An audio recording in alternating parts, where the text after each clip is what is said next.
Your Excellencies, ladies and gentlemen, I hope you enjoyed your luncheon. I'm very pleased to have my esteemed guest, Hatem Dowidar, Group CEO of eAnd. And we'll get straight into it. It's wonderful to have you with us here. Now, just over 2 years ago, Etisalat Group rebranded into eAnd and effectively became a global tech company with multiple divisions: eAnd Telecom, eAnd International, eAnd Life, eAnd Enterprise, and eAnd Capital. And mere hours ago, the company published some very, very impressive results. Just posted consolidated financial results, Q1 2024. Revenue is 14.2 billion. That's a 9% increase year over year. And the consolidated net profit is 2.3 billion. That, again, is a year-over-year 7% growth. In terms of subscribers, UAE subscribers reached 14.5 million in Q1, while consolidated group subscribers reached a massive 173 million. A big congratulations. Those are some excellent, wonderful results. Now, without further ado, I'll get right into it. What do you see as the biggest economic challenges facing the telecommunications and technology sector from the regional perspective? So, hello everyone. So I think telecom now in this world is a central part of the economy, because not only is telecom another industry that benefits from economic growth or an industry that declines with economic pressure, it's an industry that enables overall economy. We talk now about the digital economy, so we sit in the middle of this digital economy. And by sitting in the middle, you face a lot of pressures from different areas, and you have great opportunities as well. So if we're talking about difficulties we face, some of them were, I think, talked about a lot in the morning with Dr. Muhyiddin and other people. It's about economic pressure in some of the emerging markets in the region. For example, like Egypt, where operating there, you face currency devaluation, hyperinflation. At some point, we had problems getting money out of the country as well. So these are difficulties that are there. But on the other side, in the region as a whole, we see great growth. We see in markets like the home market we have here in the UAE, very solid growth.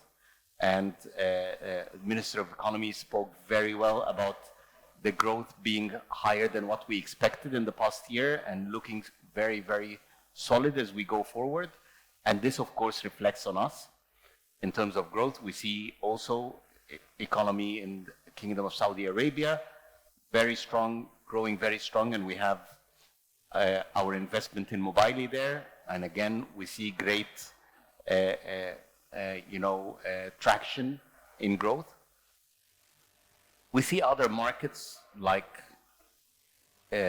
Morocco, which are kind of standing in the middle. The growth is small. We see some growth, but it's very small. But overall, if I look at the whole Middle East region, we're very happy where it is. We have, again, I think, disparity in the way policies are put. So we have very progressive policies in the GCC, in the UAE, and Saudi. We have progressive policies that really encourages investment. So you get state-of-the-art technology. We always are very proud that our network in the UAE is the fastest mobile network in the world, 3 years in a row. We have the #1 highest penetration of fiber connections in the world.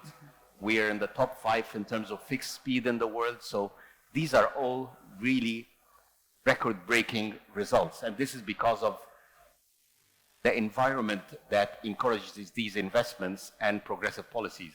We see also that happening in Saudi, where performance and speeds have been building up and really getting to being top standards. And if we compare the GCC compared to Europe or the US, we actually have a much better connectivity, much better networks here. And this is great for the future, where the digital economy needs connectivity to be able to capitalize on the cloud infrastructure and, in the future, AI as well. So, overall, very, very impressive. So it'd be safe to say that we can expect fantastic growth, like those impressive numbers that we heard. Now, AI, very interesting. How is EAN integrating AI into their operations on the, let's say, the back end, but also how is this facilitating your communication, your interaction with your customers as well? So, a few years back, we started by saying we're going to be a mobile-first company, which means that we will have an app and it is to do a lot of transactions on the mobile. Then we said it's not only mobile, but it's digital first, everything digital. Now we say it's AI first. So AI is going to be an integral part of how we interact with the customers, but also how we operate the business. So there are lots of things that we're doing on the network side, optimizing the network, optimizing the power in the network. Today, Minister of Economy spoke in the morning about carbon accounting and how we are enabling carbon accounting for different industries. And we do this with the power of connectivity, Internet of Things, and you couple that with AI that is able to do calculations based on these measurements of the carbon impact of these industries. And that's from a customer perspective. We do that for our network as well. We optimize the energy usage at different times of the day according to real-time information about the usage and about the customers. We also use AI in customer interaction, so in customer care. So be it when a customer is calling into our call centers, the AI would already think of all the different options why this customer would be calling and bring these options right in front of the customer service agent with the possible solutions.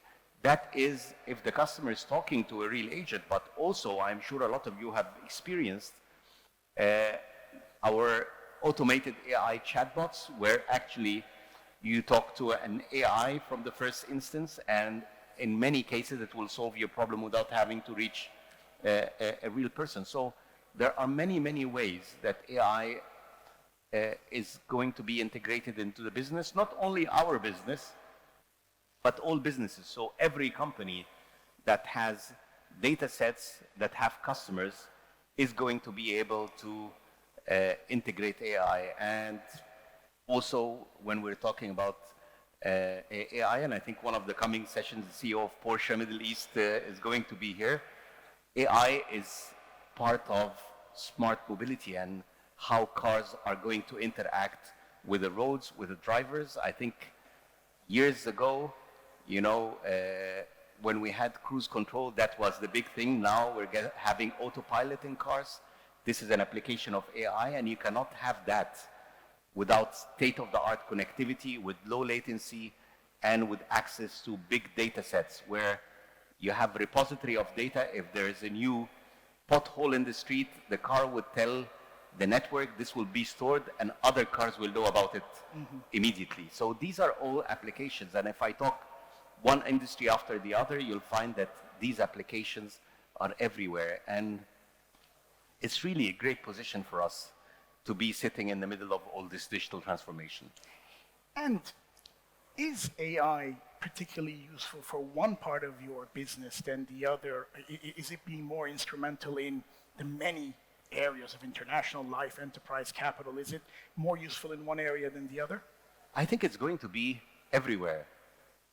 We just opened our second fully autonomous store, and the store is entirely using AI to interact with the customer, to use machine vision to recognize what the customer is buying, and actually even recognizing the customer when they walk into the shop. So you walk into the shop, you buy what you need, and you leave the shop without having to interact with anyone. So this is a retail application. There are lots of industry applications with our customers. There's lots of applications on the network. So everywhere. So I don't think one is more important. It's exactly like if I ask you, what application do you use your mobile for? I'm sure you have applications for everything, from, I hope, having Kareem to order, you know, transportation and order your food delivery, to having Smiles, our loyalty program, to then having your bank, hopefully having e-money as well. So there are so many things, and all of them are now either using a version of AI or are developing the AI capability. So anywhere where there's digital, there's going to be AI involved in a way or the other. And how does AI align, intertwine with your strategic objectives and growth and your innovation? Is it, supporting, in what areas is it supporting the company? So, the way we have restructured the company and transformation, we talked about moving from a telco to a tech company. We now have these different verticals. So we have, as you said in the intro, we have the telecom side in the UAE and in the region. We also have EN Life, which is our consumer platform. It includes fintech, it includes entertainment. We have the enterprise, which includes cybersecurity, which includes also the IoT, cloud, and so on. And every single part of this value chain across the different verticals has a lot of interactions with AI. So think of AI as the evolution of connectivity. We have been talking a lot about cloud in the past few years. Now cloud is getting more intelligence. It's not just a repository of data and applications. It also will analyze some of these data and serve it to you in a way that is easier to be able to use. And I think, just for everyone, and I keep saying that, AI is not something new. I mean, AI existed for over 20 years. What we have been seeing in the past couple of years is generative AI, which is the ability to interact with AI in plain language. And that was really the breakthrough that happened with ChatGPT. Before that, AI existed, but you had to have a lot of technical capability to use these AI applications. Now it's becoming something that is much easier for businesses to apply, but also for individuals. In fact, for my Christmas holidays, I used the AI capability in Expedia to plan a 12 days holiday that included 8 different hotels, including the routes, which restaurants to stop for, what are the sites that I need to see across the holiday. So these are things that before you needed an expert, and maybe that expert will only give you information based on a small set of interactions they had. But with AI, that data set becomes so much bigger, so the level of expertise is so much higher and gives you so much better quality. Of course, there are still some questions about sometimes the ethics of AI, some questions about what we call AI hallucination, that when AI doesn't know the answer and it tries to make up something, and we've seen that. But the overall overwhelming results of using AI is going to be very positive, especially in nations that have the infrastructure like the UAE. So a little bit of a two-parter with what you said. First of all, how far does AI and the involvement of AI go back in e-and? And if you could touch on how are you making sure that it's being deployed ethically within your networks? Okay, so I think we are seeing that transition now. So we are seeing these applications coming now, whether in our business every day, but also on how we help our customers apply AI. But in addition to this, as a company, we have appointed from the beginning of this year a chief AI and data officer that, with her team, looks at how we can make sure that we progress with the learnings across the business, but also implement all the guardrails that ensure that AI is applied in an ethical way, that the outcome of any data that is being analyzed will be, let's say, compliant with the best-in-class regulations that are there, and also to the benefit of the customers, including, of course, things like privacy, etc. So for us, it's very important to the fact that we have elevated the importance that we have a key member of the leadership team on the company that is just focusing entirely on AI and how it's applied across not only the different verticals, but also in the different countries where we operate. Great. And of course, I want to touch on sustainability, sustainable economic growth. How are the technologies and innovations contributing to sustainable economic growth? It's the big question these days.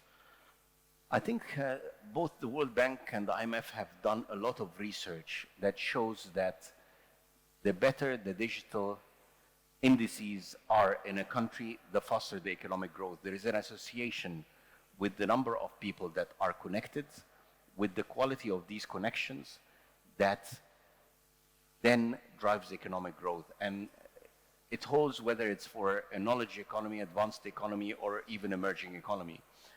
And we see that having that type of connectivity in the, let's say, emerging part of the region is now going to be essential to drive future growth because, again, in some of the markets in the region, Egypt, Algeria, and so on, we have a huge human capital. Not all of these people can work on exports if we're talking about just industries, because maybe there isn't enough industrial jobs. But in a knowledge economy, when there are lots of jobs that can be done remotely, where it involves coding, involves the management of data, and so on, you can create a lot of additional jobs that will help the economies in these markets. And in markets that are more advanced, like the UAE, I think this will bring a lot more of the advanced products. I think there are lots of discussions about AI, big AI data centers in the UAE, how this will integrate to the world, and how the UAE would become one of the global hubs of AI in the world. And what strategies can be implemented to create a sustainable future? And I'd like to get your thoughts in terms of the Middle East, please. I think making sure that the right policies are there, and as we develop new technologies like AI, we need to work together with the multi-stakeholders to make sure that we put together policies that are good for the industry, good for the economy, good for the customers, and enables further growth. And I think having all the stakeholders involved is very important for this. I'm very optimistic of the growth that we have in the coming years across the region. I think that technology is going to provide a springboard for the region overall in order to bridge the digital divide, especially to the emerging markets in the region. And if I was to end it on the note of any exciting AI projects currently underway at EN that we can look forward to? I think we have plenty, and some of them you will not notice, but in terms of what we do today on our super apps, whether it's Kareem or Smiles, you'll find that when you open the app, the way it interacts with you, the way it gives you the things that you want much faster, you will almost feel that it's reading your mind, and it serves you these things much easier and much faster. And this is part of the application of AI by learning the customer habits and making their journey a lot easier. Hatem Dowidar, thank you very much indeed for joining us here at the Economy Middle East Summit. It's wonderful to have you, and I'd like to ask the audience to thank Mr. Dowidar. It was wonderful insights. Thank you. Thank you. It was a pleasure.